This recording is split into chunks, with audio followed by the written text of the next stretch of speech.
On August 6, 1777, a name was etched into the bloody annals of the American Revolution: General Nicholas Herkimer. The scene was a humid, dense forest in upstate New York, where sunlight barely pierced through the thick green canopy, and where the morning fog clung to the trees.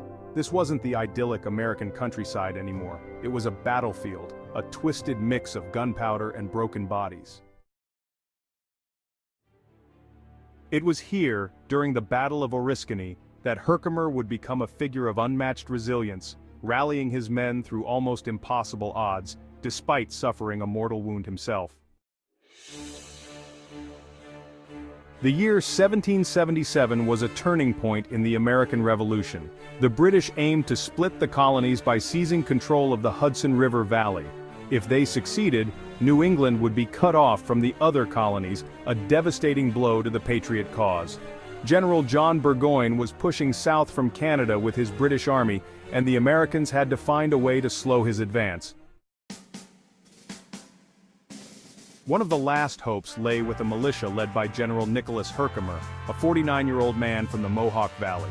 Herkimer was a man of the land. He wasn't some polished officer from a military academy, but a farmer turned fighter. He understood the land and the people who lived on it, making him the ideal leader to rally the local militia against the advancing British forces. When news reached him that the British had laid siege to Fort Stanwix, a key stronghold protecting the Mohawk Valley, Herkimer didn't hesitate. He called on his men to gather at Fort Dayton, ready to march to the relief of the besieged fort. Hundreds of farmers, blacksmiths, and tradesmen answered his call, picking up their rifles and heading into battle under his command. As Herkimer and his 800 men marched toward Fort Stanwix, they were blissfully unaware of the trap that lay ahead. British Allied forces, including Loyalist soldiers and their Native American allies, were waiting in ambush along the narrow wooded path near Oriskany Creek. The setting was perfect for an ambush-dense woods on both sides, a thick canopy above, and barely enough room for a wagon to squeeze through. The Americans, caught off guard, were walking right into a death trap.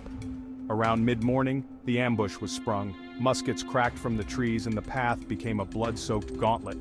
Herkimer's militia was surrounded, with nowhere to run and the enemy bearing down on them from every angle.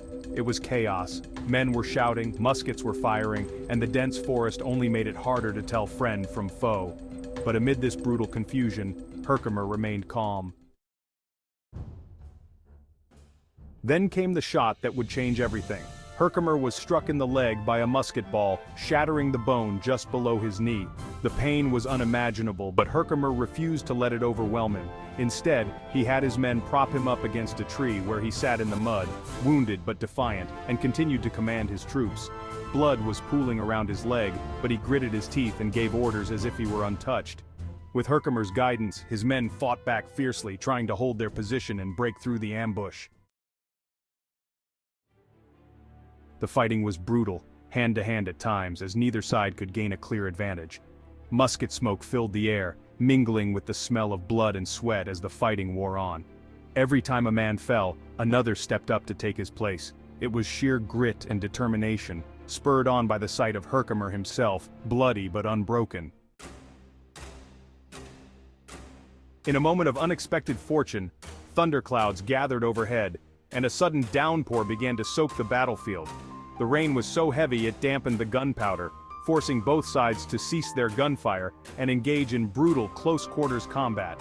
It was knife against knife, bayonet against bayonet, in a grim melee beneath the rain-soaked canopy. Through it all, Herkimer remained seated against his tree, shouting orders and rallying his men.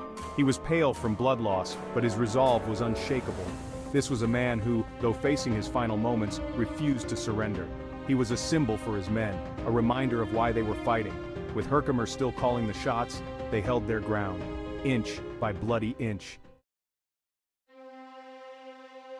Eventually, after hours of relentless combat, British forces began to retreat, unable to break the spirit of Herkimer and his men. Reinforcements from Fort Stanwix, having heard the distant gunfire, launched a sortie that disrupted the enemy's lines and forced them to withdraw. Herkimer's forces, battered and bloodied, had survived one of the most brutal engagements of the war. However, the cost was high. Herkimer's shattered leg had become infected, and within days, it was clear that he was dying. In his final moments, Herkimer reportedly gathered his family around him, accepting his fate with the same stoic bravery he'd shown on the battlefield.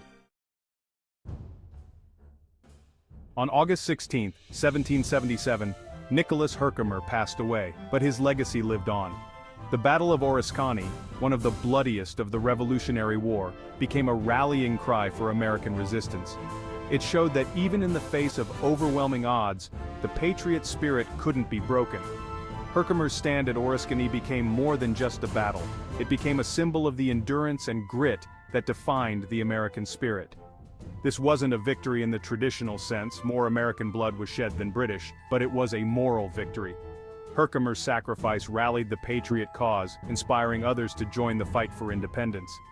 In the end, the blood he shed on that battlefield wasn't in vain.